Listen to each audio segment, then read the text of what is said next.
সম্প্রতি এক ওয়াজ মাহফিলে জাহাঙ্গীরনগর বিশ্ববিদ্যালয় সম্পর্কে সম্মানহানিকর কুরুচিপূর্ণ মিথ্যা মন্তব্যের ঘটনায় ইসলামী বক্তা ও জামায়াত মনোনীত সংসদ সদস্য প্রার্থী মুফতি আমির হামজাকে প্রকাশ্যে ক্ষমা চাইতে লিগ্যাল নোটিশ পাঠানো হয়েছে।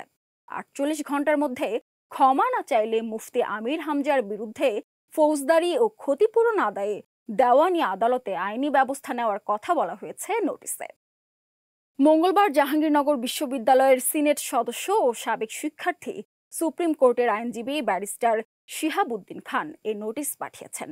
ডাকযোগে মুফতি আমির হামজার কুষ্টিয়ার গ্রামের বাড়ির ঠিকানায় এই নোটিশ পাঠানো হয়েছে। নোটিশে উল্লেখ করা হয়েছে, মুফতি আমির হামজা নিজেকে জাহাঙ্গীরনগর বিশ্ববিদ্যালয়ের সাংবাদিকতা বিভাগের সাবেক শিক্ষার্থী দাবি করেছেন এবং আবাসিক হলে শিক্ষার্থীরা সকালে মদ দিয়ে কুলি করে ও এই বিশ্ববিদ্যালয়ের ছাত্ররা শিক্ষকদের লাঠি দিয়ে পেটায় জাতীয় মিথ্যা অবমাননাকর ও উদ্দেশ্য প্রণোদিত বক্তব্য প্রদান করেন। এই বক্তব্যের পরিপ্রেক্ষিতে জাহাঙ্গীরনগর বিশ্ববিদ্যালয়ের দীর্ঘদিনের অর্জিত সুনাম ক্ষুণ্ণ হয়েছে এবং শিক্ষার্থী ও অভিভাবকদের মধ্যে বিরূপ প্রতিক্রিয়ার সৃষ্টি হয়েছে।